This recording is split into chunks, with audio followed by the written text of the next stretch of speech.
April is the cruelest month, but at least it's gone for now. May, however, brings more jihad.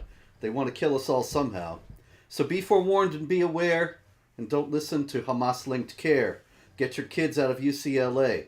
Hamas has taken over there. But not here, ladies and gentlemen. We are live. David Wood is here with us with another thrilling episode of This Week in Jihad. Get your leather straps open and ready. David, hello. There is more jihad for us this week, I'm afraid. That's hard to believe, Robert. It is. It is. And the big thing is it's happening on college and university campuses everywhere. It is a lot of self-righteous leftists and Muslim students thinking they are on the side of goodness and righteousness as they set up what Senator John Fetterman of Pennsylvania, aka Uncle Fester, but actually he said this was good. He said, I just don't see what living in pup tents for Hamas is going to accomplish.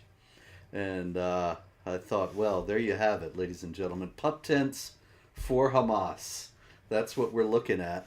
And so we can get right to it. We have at Harvard and at the University of North Carolina at Chapel Hill, they actually replaced American flags with Palestinian flags on the campus flagpoles.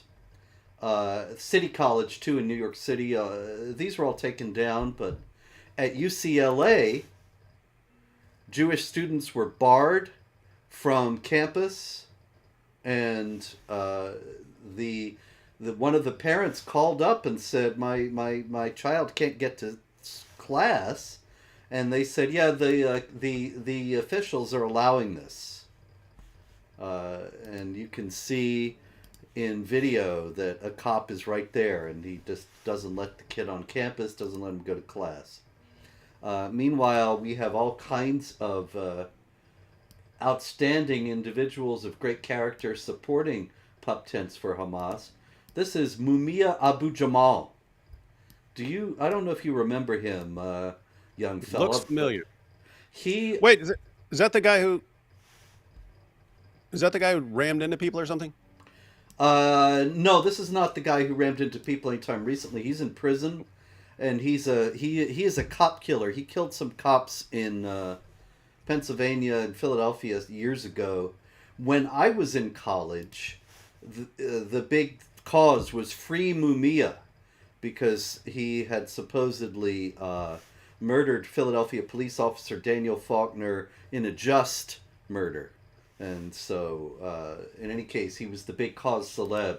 But he never did get freed. He's still in prison. You can see he's in prison in this photo.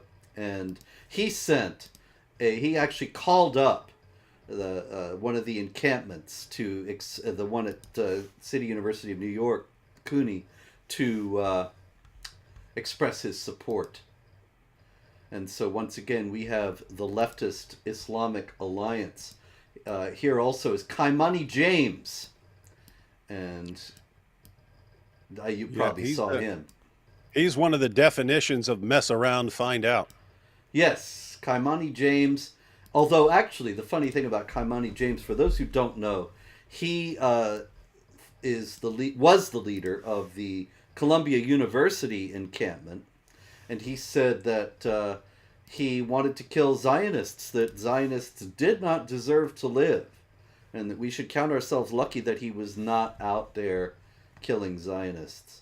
And so he was expelled from the university when his video became viral. But what's interesting about it is that he actually said this in a meeting with university officials in January, and they did nothing at the time. It was only when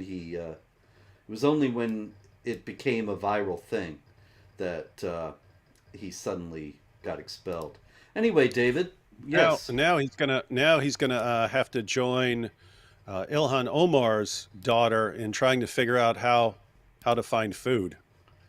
Yes, and I'm trying to figure out how this thing works even still. You are on the screen, Welcome, and now. welcome to the David Wood Show, ladies and gentlemen. Now, how did that happen? I was trying to fix my name, which was in the center, and somebody said your name is in the center, and I thought you're right. It's moved over, and now I'm moved People, over. people know who we are. Now you have no name, and I have a name. People know who I am. How the heck? My Supposed to goodness. figure this stuff out before you before you start the show, not in the middle of the show. You're good. We don't need any names.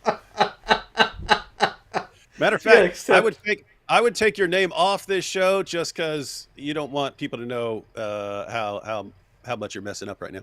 You don't want them to yes, know you by name. that must be it. Here we go. Look at that. Oh. Burn.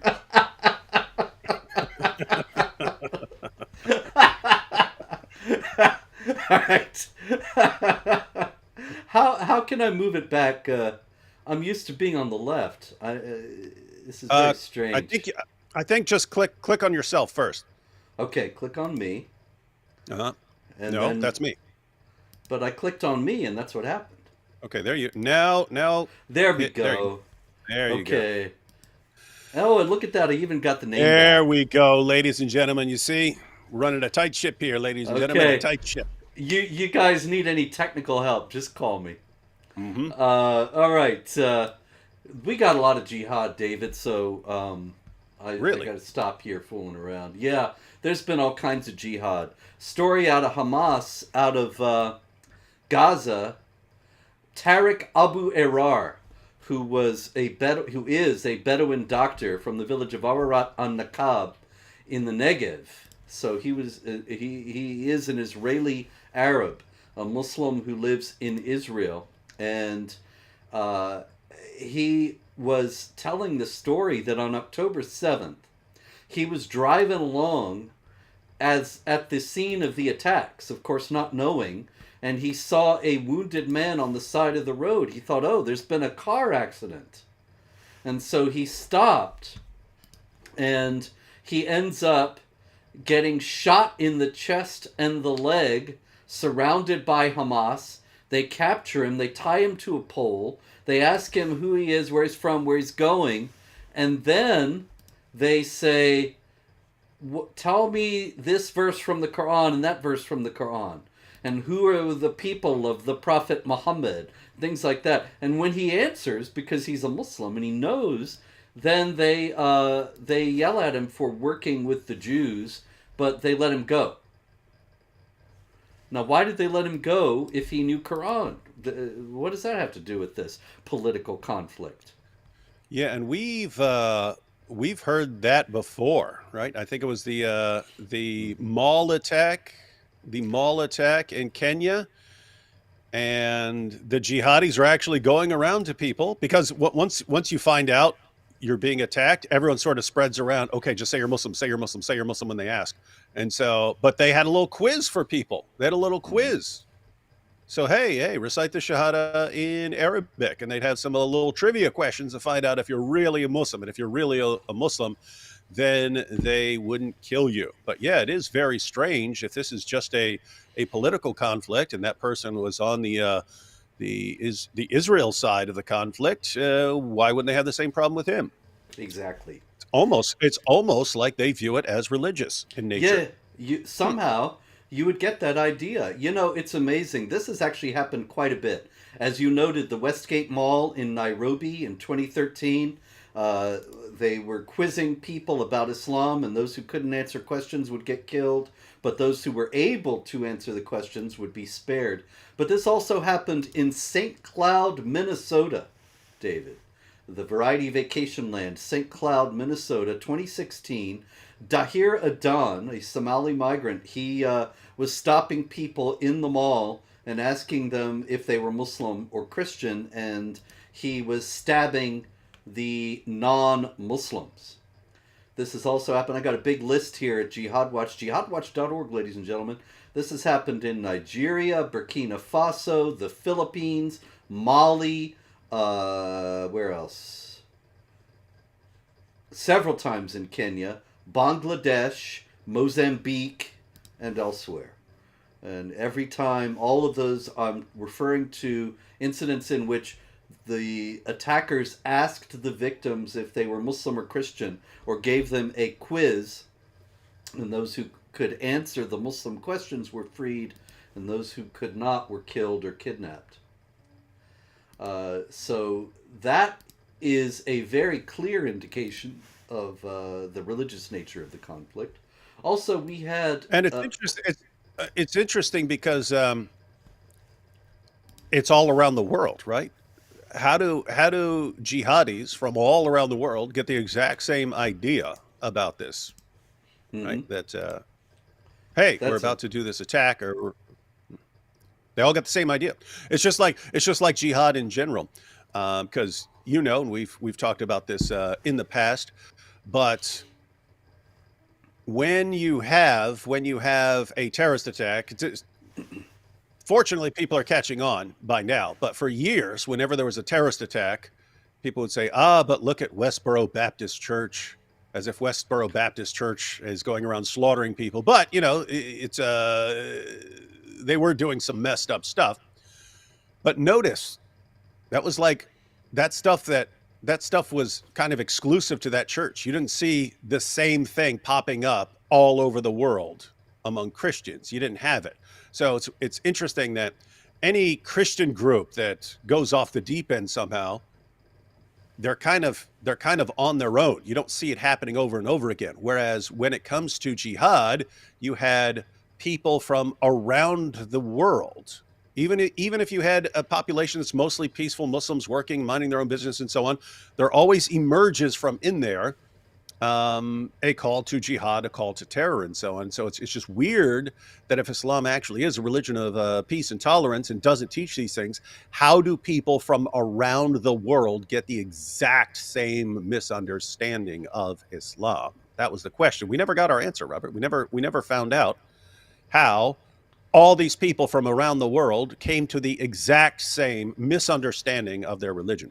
Oddly enough, yes. Somehow we never did get that answer, but that's an excellent point, David. On the other side, that so often, if I had a nickel for all the times that some Islamic apologist or some leftist has said to me, well, what about the Westboro Baptist Church? Or what about the Ku Klux Klan, who were all devout Christians, which of course they weren't, but that's the claim. Now, the Klan and the Westboro Baptist Church, they don't have anything in common. The Klan is all about race and various political issues. And the Westboro Baptist Church was all about homosexuals and things like that. And so they didn't have anything in common. If you were saying that's some kind of real Christianity, then you would expect that there would be a longer, larger tradition that would agree that this was a valid perspective. But instead you have two completely different and wholly eccentric views of Christianity. One of them hardly Christian at all in any sense. And then on the other side, you have this remarkable unanimity across nations, across cultures, across centuries of Islamic jihadis. And yet most people in the West still have the idea that the people who are jihadis are misunderstanding Islam. And so we had a tourist go to Israel.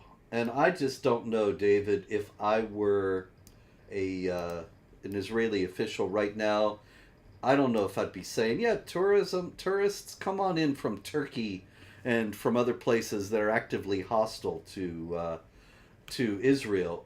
This Turk in Israel, the Turkish tourist, he stabbed a police officer in Jerusalem. He was identified as Hassan Skalanan, who arrived with a knife and started to stab Border Patrol officers. Now, can you explain what Turkey has to do with this conflict, David? Um, no. Indeed, and that's the And question about there. about as much as Columbia University has to do with this conflict. That's indeed so, sir.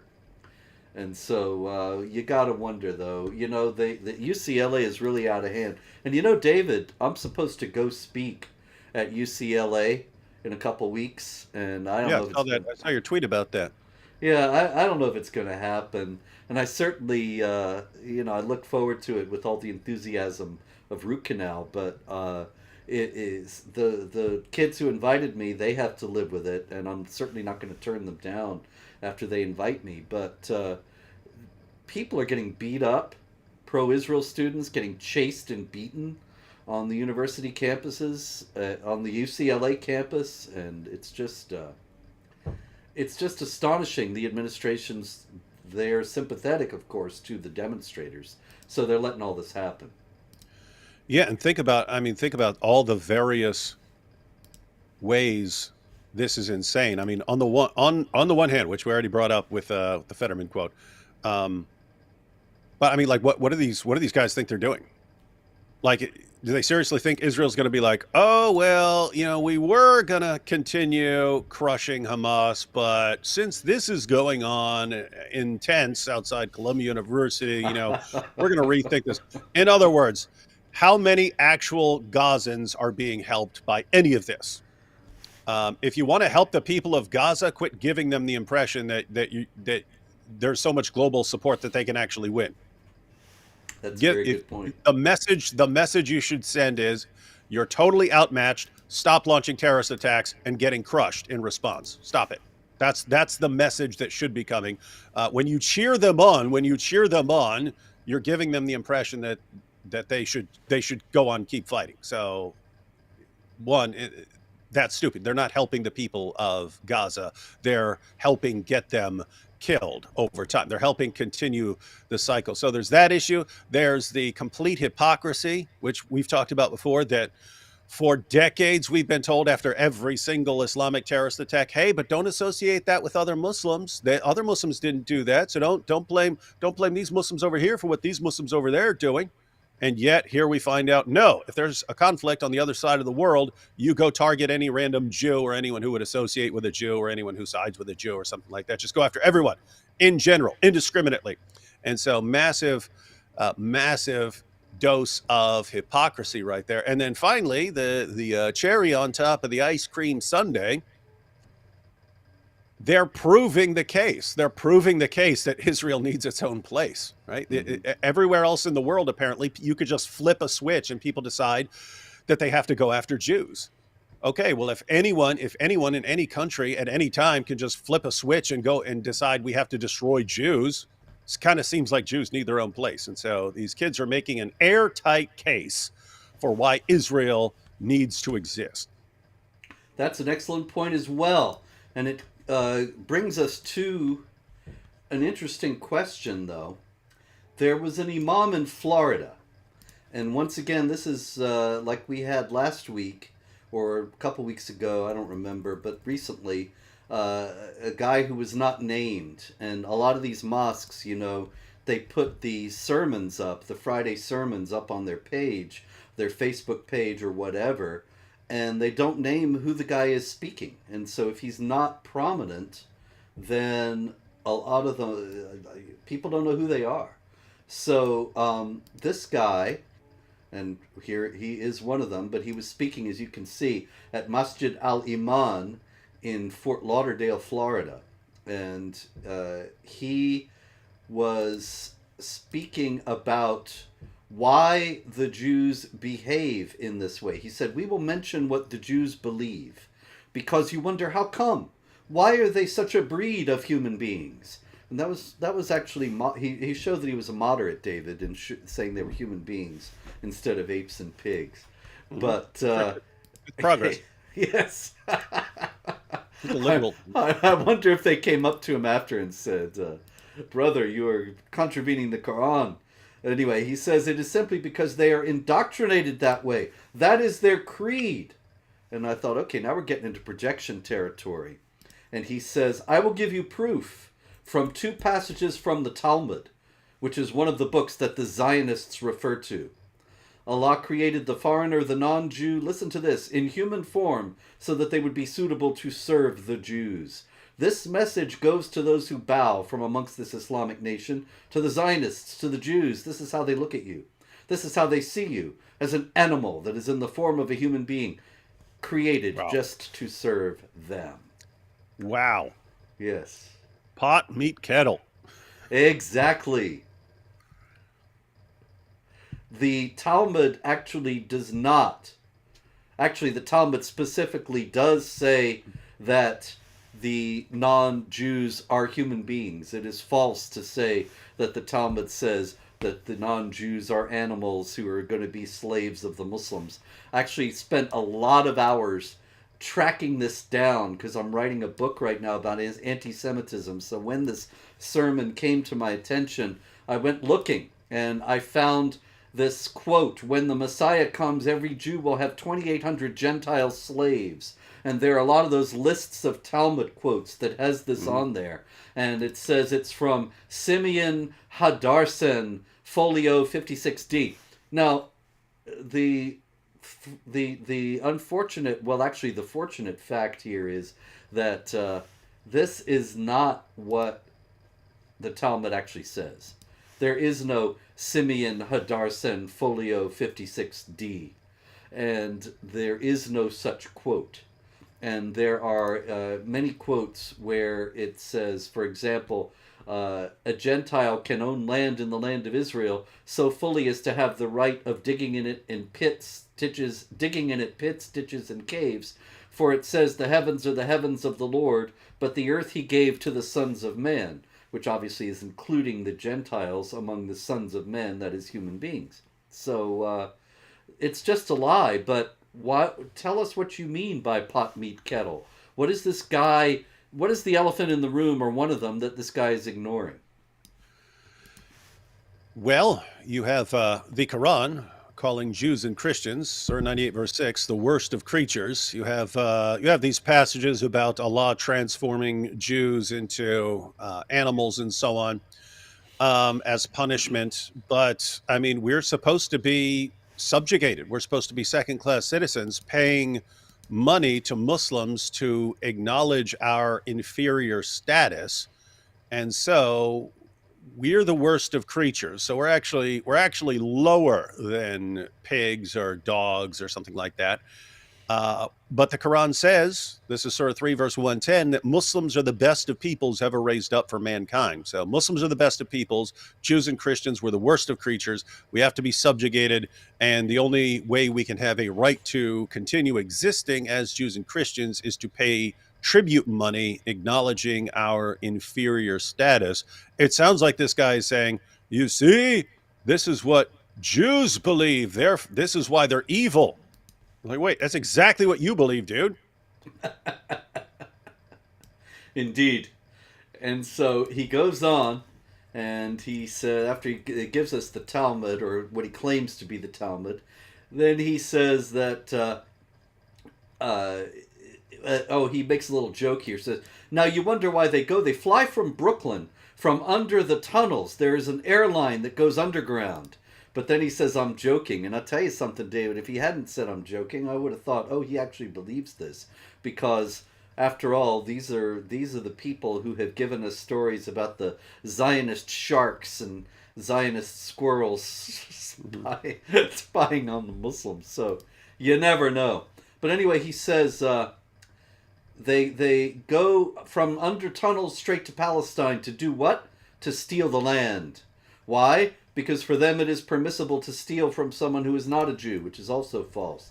Throughout history you will find that Jews orchestrated everything against Muslims. But who executed? The Christians.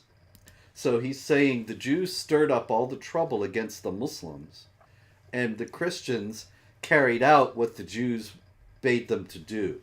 And get this, then he goes on to say, who are those with whom Allah is upset or angry with? The Jews. Hey. Yeah. Followed by whom? The misguided ones. And those are who? The Christians. Because they always follow them. Don't go too far. Right here in the country where we live, look at what the Zionist Christians are doing. Look how many bills they have no problem passing against their own people because they follow the Jews, despite the Christians' belief that the Jews are the ones who killed Jesus. So, what do you think? What is he talking about here? The Jews are the ones with whom Allah is angry and the Christians are misguided. He must be an Well, extremist. well, that's what Muslims pray every single day. What is it? 17 times a day they quote Surat Al-Fatiha, and we have the commentaries. We know what it means according to Muhammad and his companions when they're praying to not be like those on whom is Allah's wrath or those who were led astray. They're talking about Jews and Christians, and of course the most insane part in all of that is that when churches have these interfaith events and they try to show how tolerant they are by having Muslims come in and the Muslims lead the Christians in prayer and say, "Hey, here's a prayer that we can all pray.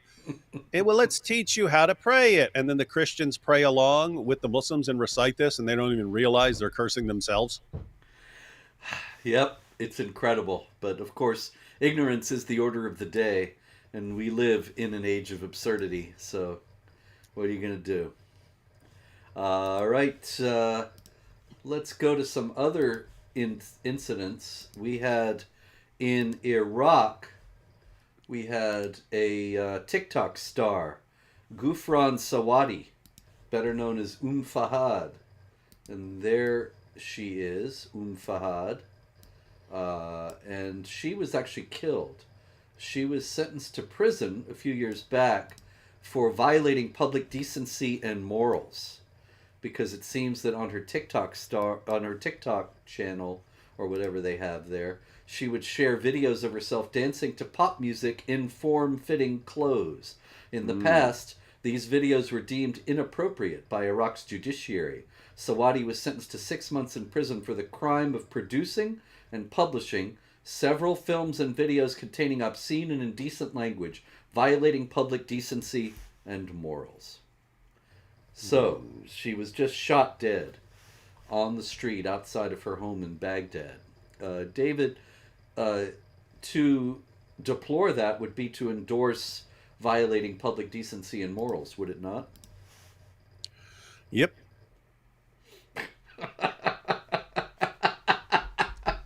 Well, that is the welcome yes? to Iran. That is the idea. That is the response that you would get from an Islamic apologist. That Sure. If you say this is terrible that she was killed, then they say, oh, you want women to be prancing around in form-fitting clothes and enticing men. That is the Daniel Hakikachu response. Yes, precisely.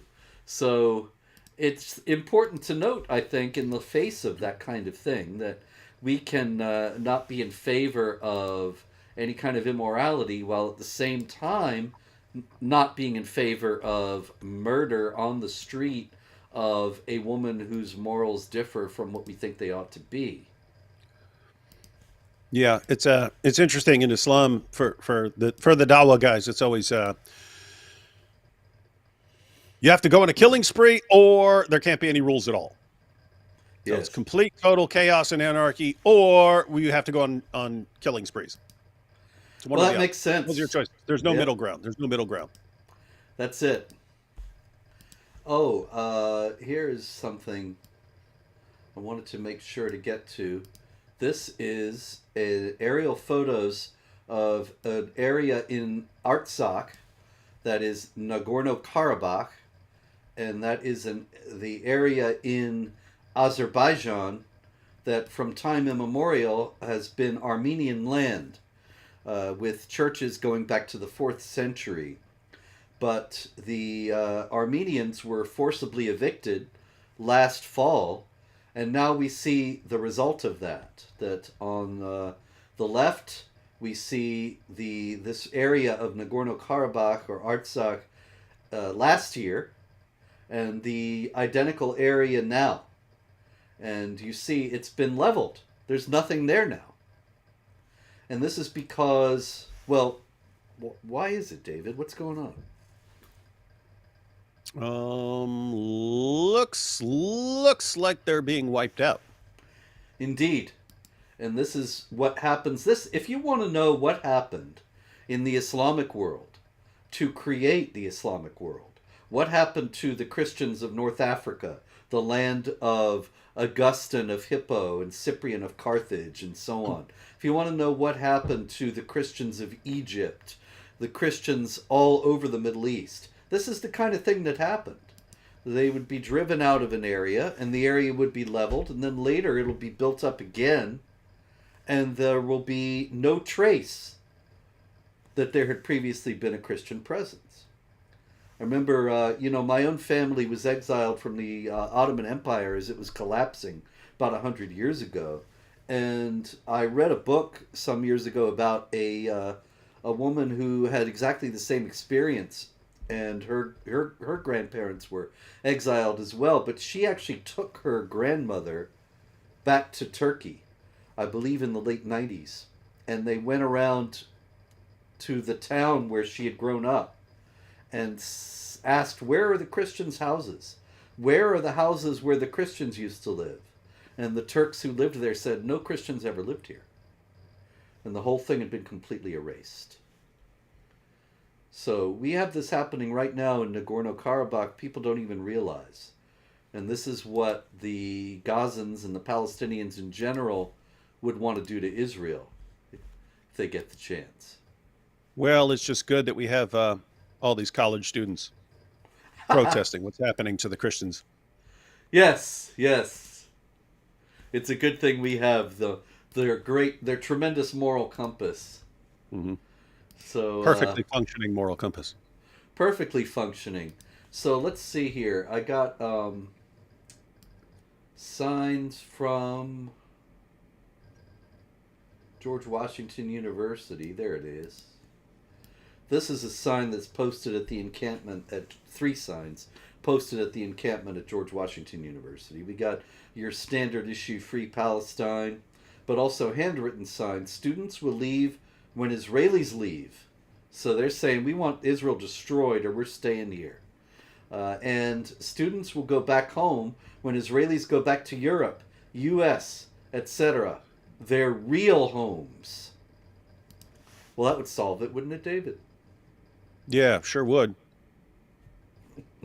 Yeah, me and AP have been talking about this. People don't realize like how big a deal this is. If Muslims were to win, if groups like Hamas were to actually win, if all the whining and tantrums on college campuses were to actually be effective, and somehow Israel just got wiped out. My goodness, I think you'd almost instantly have the revival of the Islamic caliphate and so on, because they would take this as a sign that Allah is with the Muslims to take over the world again. And I think you would have jihad in every single direction. So people don't understand like how dangerous this stuff is, and it's actually really good for the world that Muslims keep losing to jihadis. You want the doubt to always be there. Is Allah really on our side as we try to subjugate the world? Do we really have the Almighty helping us in this war when we can't beat this one tiny little nation here? But yeah, it's you're talking United States college campuses. Israel needs to be wiped out, and they need to go back to all the places where they came from, because yeah, they're from Europe. Yeah, they don't ever mention that there were 900,000 Mizrahi Jews from North Africa, from Yemen, from all over the place in what is known as the Islamic world today, who were exiled from those lands that they had lived in from time immemorial for 1940. They were exiled in 1948 because of the creation of the State of Israel. And so Israel has a very large population of Middle Eastern Jews. And nobody ever talks about their right of return or anything of that kind. No student marches for that. Nope, not a bit. Not a one. Hey, David, I got a good news story here. That's good. This Nice for a is change. yes. The This is Robert, out of change it to This Week in Good News. yeah. Well, maybe that's what I'll make the Shadow Channel to get around all the YouTube Uh-huh. This Week in Good News. shenanigans. There you go. Yeah, Yeah, call it This Week in Good News. that's great. It'll feature stories like this. This is from the Birmingham Mail in Birmingham, England, and it's the story of a woman named Fatima, and she got her car broken into, and 25 pounds in cash. Wonder how much that weighs. 25 pounds in cash and her son's Nike sports bag were taken. And of course, the window was smashed and the car was trashed. But she had several Islamic books, Qaidas. Those are that means base, just like it does for Al Qaeda, but it doesn't have to do with terrorism. It has to do with learning the Arabic alphabet and Quranic grammar so you can read the Quran. And they respectfully put her Qaidas on the dashboard very neatly as they trashed the rest of the car. And so this was presented as a heartwarming story in the Birmingham Mail, as in, you see, even the thieves respect Islam. And I think the subtext there is that the Birmingham paper is saying you all have to fall in line and respect Islam. See, even the thieves are doing it, and you have to you have to go along. You have to fall into line here. She says they still have respect for the Quran, so there is still goodness in the world. Isn't that heartwarming? That is. That is. My heart just melted. And I want to be more respectful of Islam now because I can be like those thieves. Yep, that's it. Meanwhile, also out of England, we had these upstanding gentlemen, and you can see that they are all Muslims in the picture. Zafar Iqbal, Nasar Iqbal, Mohammed Chothia, Bilal Patel, as if Ali, and anyway, the rest of them. But these guys got 346 years in prison for their operations of a Muslim rape gang. And the upshot is that the rape gang operated, David, from 1999 to 2012. So for 13 years, those guys were preying upon girls in the North Kirklees area of West Yorkshire. And they engaged in behavior that was called by the court abhorrent in the extreme, including rape, sexual abuse, and trafficking. And they treated their victims in an unbelievably callous and degrading way. But David, 13 years they did this. And here it is, 12 years later, and they are finally sentenced. Why on earth is the British justice system so slow in moving on these cases? They've been conditioned that any time you're dealing with Muslims or Islam or whatever, it's you're on very dangerous ground of being an Islamophobe and a bigot and so on. And that's why everyone is scared until it became a big story, which it only became a big story because people like Tommy Robinson and other people were drawing attention to it, but the media wouldn't touch it. Police wouldn't touch it. Social workers, prosecutors, they wouldn't go near it. They were all absolutely terrified of being called Islamophobes. So they were so terrified of being called Islamophobes that they're basically sacrificing little girls on this altar of false tolerance and so on. As pagan as the pagans of old who would sacrifice their daughters. And so that's it just people don't realize how messed up this is because you look at organizations like CARE, where anytime we point out any connection between what happens in the world and Muhammad's teachings, what do they do? Islamophobes, look at the Islamophobes. Islamophobia is everywhere. And so what are they doing? They're trying to condition people to look the other way whenever Islam is doing something. And they're they're looking for the exact same result that we see in European countries, where no one is willing to address these issues because they're all terrified of being called a name. Hmm. It's pathetic. It's And pathetic. that's It's just what pathetic, people. happened.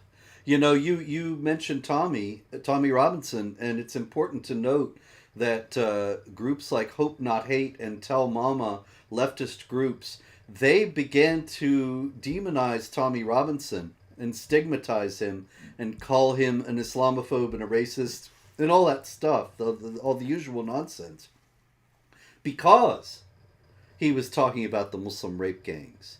And it was back a few years ago. I remember going onto the Hope Not Hate website and finding all these articles where they were calling Tommy Robinson a racist because he was talking about Muslim rape gangs. And then when it became unmistakable, they scrubbed all those articles. But nonetheless, they are largely responsible for the British authorities' singular failure in this regard. And meanwhile, they're trying to Yeah, do. and Yeah.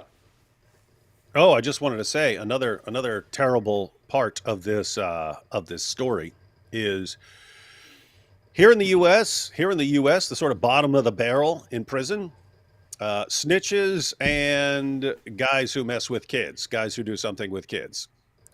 That's bottom of the barrel. You're in a lot of trouble. You go into prison for doing something with a 12-year-old.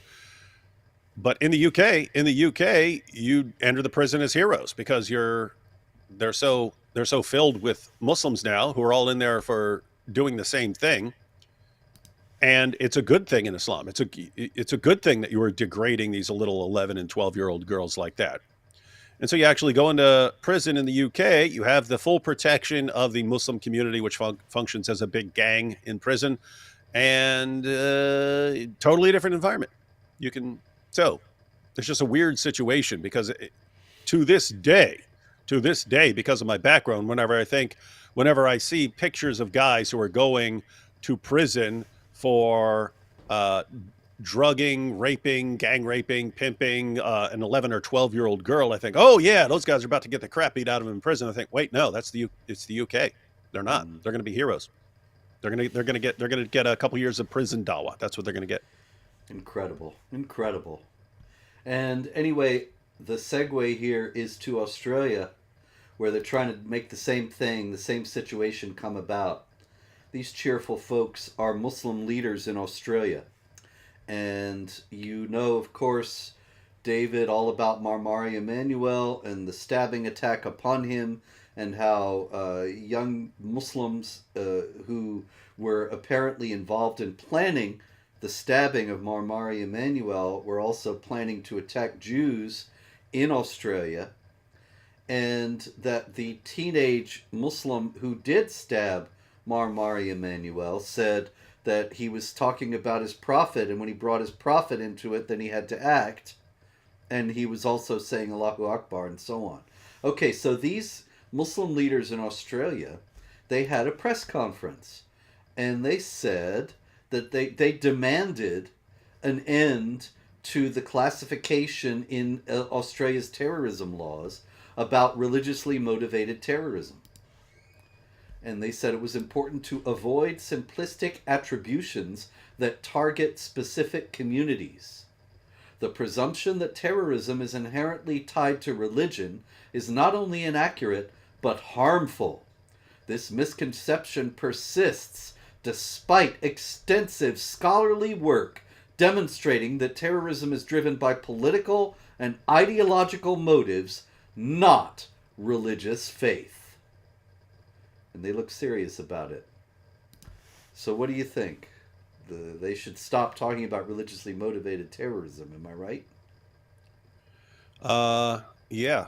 And we just talked earlier, completely different context, about how does the same thing keep arising everywhere. Great Britain, what happens? Muslims doing horrible things and using this Islamophobia card to silence the critics. What's happening in America? Council on American Islamic Relations, other groups, anytime there's a terrorist attack, anything else going on, we're supposed to keep quiet about it, keep our mouths shut. Australia, exact same thing. Why? I mean, seriously, guys, if Muslims are doing horrible things and quoting the Quran and quoting the Hadith to justify what they're doing, how can you say with a straight face, "But shut up about it"? Like we're already your dhimmis or something like that. But it's sick. I mean, think about this, Robert. If people were out, if Christians were doing horrible things, I would want it addressed a lot. I would want a spotlight on it so that that problem can be dealt with. It wouldn't cross my mind, oh, Christians are doing, let's all keep it quiet. Let's keep it quiet. We don't, shh, we need to silence the people. We need to silence the people who are reporting what's happening. We don't need to stop what's actually going on. That's a sick mentality. That's a sick mentality. So I regard these people as like evil, completely evil. If you're trying to silence critics who are drawing attention to some really, really messed up things. And I mean, think about what kind of issue this is. You had a 16-year-old walk up and try to murder a bishop in a church service because that bishop pretty regularly criticizes Islam. And then when they go and look on his devices, they find out that there's a bunch of teens and they're trying to get guns so they can go slaughter Jews in the name of Allah. And they're saying they're seeking martyrdom. They're seeking Islamic martyrdom. And what are these Muslims saying? They're saying, keep quiet about it. Do not look into this because you can't even talk about it. Because if you do and you just read the messages of these guys, you see how this is all about Islam and spreading Islam and martyrdom for Allah and so on. So you can't even read any of these stories. So what do these guys say? They're saying just shut up about it. If you have an epidemic of teenagers wanting to slaughter unbelievers to become martyrs, because that's what the Dawa guys are training them to do, shut up about it. Shut up about the grooming gangs. Shut up about the terrorism. Shut up about what's happening with all these kids. This is sick. This is sick, evil stuff. Yeah, because the upshot is, the subtext is, they're really in favor of jihad attacks. They really want more jihad violence. And so they don't want the Australian non-Muslims to realize what's being said, what's being done, or why it's being done. Or if they do realize, like you say, they want them to shut up about it. They want them to be very afraid to identify the real causes. Okay, I got another strange story here, David. This is Dubai. And as you can see, it was flooded. There were some very severe floods in Dubai. This is actually a pretty mild picture of the floods. There were pictures of guys walking around, going down the street in canoes, And I saw one, apparently a rich man. I should have gotten that one. Did you see the video of the guy, some rich sheikh in Dubai, and he's standing on a table? And the video starts, you don't know why he's standing on a table in the middle of the flood water. But there's a servant standing there knee deep in the water, and then you notice there's another table behind him, and the servant goes and gets the table behind him and puts him in front of him, and the guy takes a step to the table in front, and then he stands there and waits again, and he takes the table that's behind now and puts it in front again. And so he's walking down the street having this servant move the table so he keeps his feet dry. But anyway, must be nice. In Dubai, why did it flood?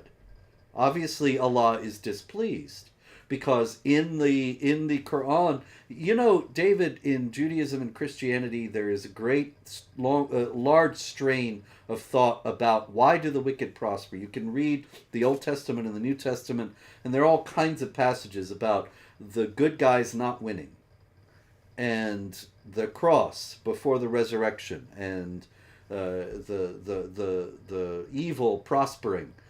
But in Islam, there's nothing like that, because the Battle of Badr gave rise to a great many Quran verses saying, if you obey Allah, you will prosper. You will do well in this world and in the next. And the unbelievers will do badly in this world and in the next. Now, of course, that's not how the world works, because Islam is not true. But that's what the Quran says and what Islam teaches. So they got to have an explanation for the flood. The explanation that's been circulating is that the UAE approved the building of a Hindu temple. and so Allah sent them floods. What do you think? Yeah, when as soon as you started talking about the flooding, I was like, how are they going to explain it? It's going to be, oh no, they allowed this or that immorality, or they allowed alcohol or something like that. But yeah, Hindu temple, that'll work. That'll work. So what was great about this was that a lot of people were saying, look, we got all these deserts that are majority Muslim. Build a couple Hindu temples and it'll start raining. That's funny. That's a good one. But anyway, I don't know that they're going to take that advice. In France, we had the ex-wife of an Islamic State leader, and let's see, Sonia M. They don't give the surnames, but that's sort of sort of unnecessary in this case because she's identified as the ex-wife of a top ISIS official, Abdel Nasser Ben Yusuf, and she was charged with genocide and crimes against humanity. And this was because of a Yazidi slave girl that she and Abdel Nasser had in their apartment in Raqqa. And she was 16 when she was enslaved by Abdel Nasser Ben Yusuf. And the girl now accuses Sonia of rape and saying she knew that her husband was raping her and that she was completely enslaved, not allowed to eat, drink, or even shower without informing Sonia M, getting permission, and so on. This is just these people. They have nothing to do with Islam, right? They're violating Islam, aren't they? Yeah, you wouldn't see anything like that from Muhammad or in the Quran. Nothing Is about it, Muhammad nothing about anything like that. behaved completely uprightly toward women, did he not? Especially non-Muslim women. Yeah, yeah, absolutely. Yeah, he would never have a woman's husband tortured and killed, and then take the woman for himself, or have a sex slave, or any of that stuff, or bang a little girl. None of that. Right, right. Those things are things that Islamophobes made up about the Islamic texts Yeah, about Muhammad, right? Yeah. yeah, you did that. You built a time machine powered by 1.21 gigawatts of Islamophobia. You went back in time and wrote all this stuff in their sources. You know it. Yep, I still have the empty cans of The Islamophobia in my Jews, garage. the Jews made you a time machine. That's right. They did. They did. I had to go all the way to Tel Aviv to get it. But anyway, that is the story. It's interesting to note that while this woman is on trial in France, and that's good, and she will probably do some time, and that's fine. The thing is that you can just be 100% certain that the French court did not mention, or didn't even come close to mentioning, why they thought this was a good idea. Why she and her husband thought they could do this, why they thought they were justified in this behavior.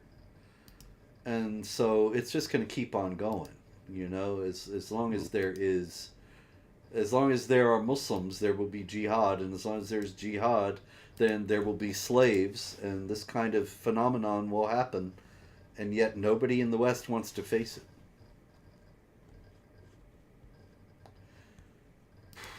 All right, in Germany, they had a parade, 1,000 Muslims, and they were screaming Allahu Akbar, of all things.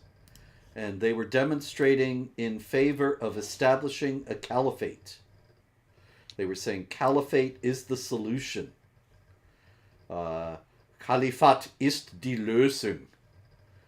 And Wir wollen ein Kalifat. yeah, yeah.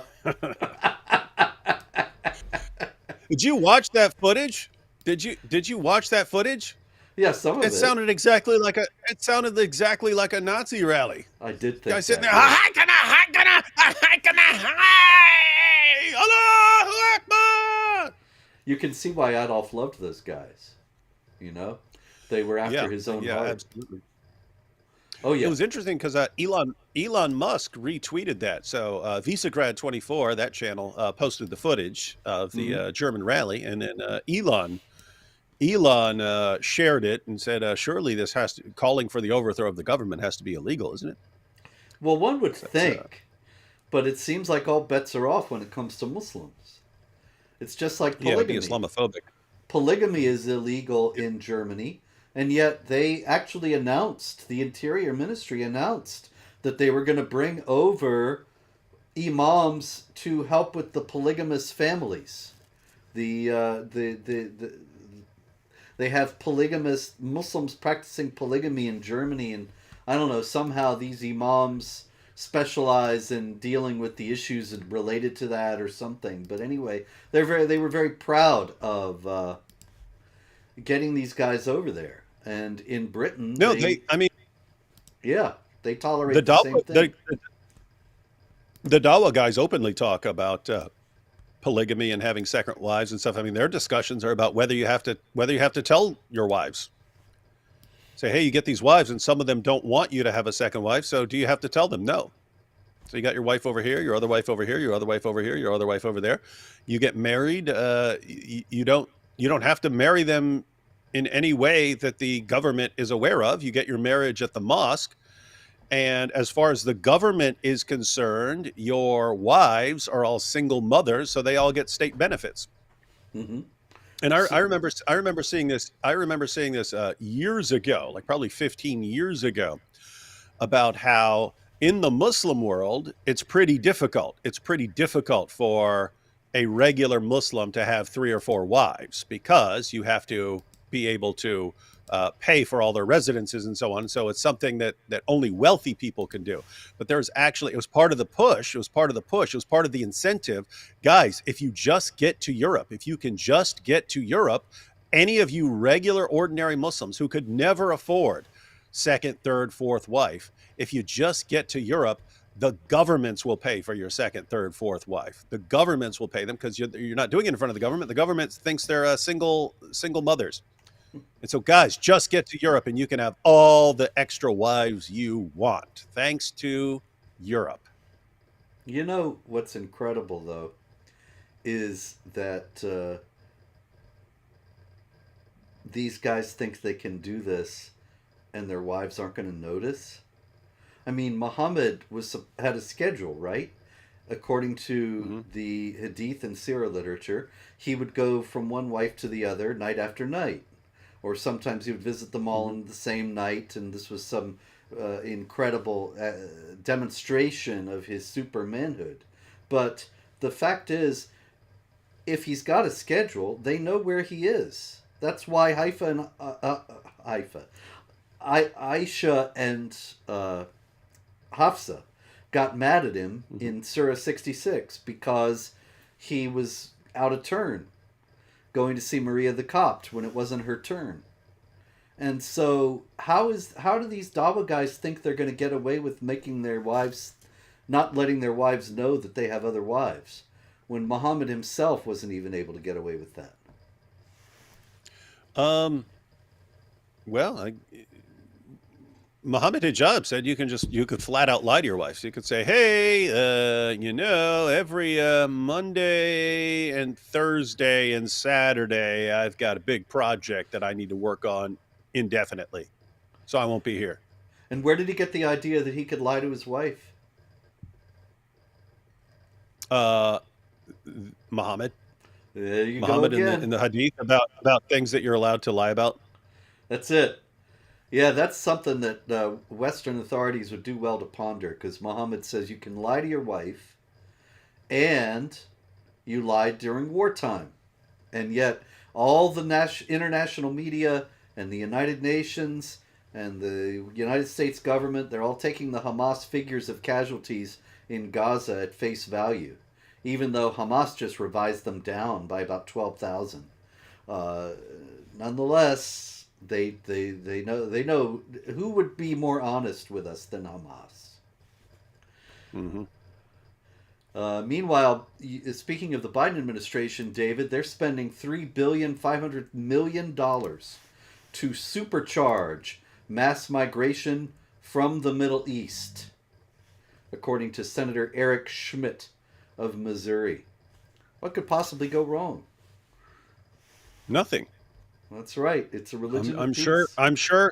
I'm sure we'll get the best and brightest, and Yes, and indeed. our society will be significantly improved, as is every place where Islam goes. Indeed. You can just look at the history of the Islamic world. And so we have a lot to look forward to, and we can be grateful for that. And on that burst of good feeling, we will conclude this week. But unfortunately, there's likely to be some misunderstanding of Islam between now and next week. And so I'm still not scheduled to go to UCLA for a couple weeks. So we should be able to get next week in. Until then, pray, hope, and don't worry.